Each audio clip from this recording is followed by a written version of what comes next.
അഞ്ചലിൽ 2 ബൈക്കുകൾ കൂട്ടിയിടിച്ച അപകടത്തിൽ സഹോദരങ്ങൾ ഉൾപ്പെടെ 3 പേർക്ക് പരിക്കേറ്റു.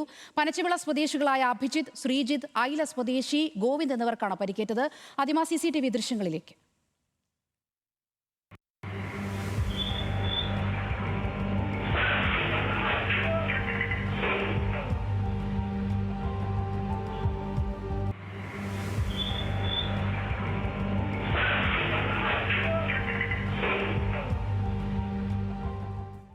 ഷമീർ അബ്ദുൾ ഉണ്ട് കൊല്ലത്ത് നിന്നും വിവരങ്ങളുമായി. ഷമീർ, വലിയ അപകടം തന്നെയാണ്, ദൃശ്യങ്ങളിൽ അത് വ്യക്തമാണ്. പരിക്കേറ്റവരുടെ ആരോഗ്യനില ഇപ്പോൾ എങ്ങനെയുണ്ട്?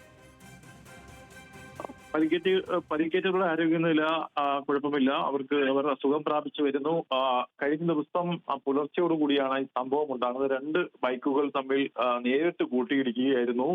നേരിട്ടുള്ള ഇടിയിൽ ചില മുറിവുകൾ മാത്രമാണ് ഇവർക്ക് പറ്റിയിരിക്കുന്നത്. എന്തായാലും അഞ്ചൽ പനച്ചുവിള സ്വദേശികളായ അഭിജിത്ത്, ശ്രീജിത്ത്, ഐല സ്വദേശി ഗോവിന്ദ് എന്നിവർക്കാണ് പരിക്കേറ്റവർ പ്രാഥമിക ചികിത്സ തേടി വീട്ടിലേക്ക് മടങ്ങിയിട്ടുണ്ട്. ഓക്കെ, ഷമീർ അബ്ദുള്ളാണ് കൊല്ലത്ത് നിന്നും വിവരങ്ങൾ നൽകിയത്.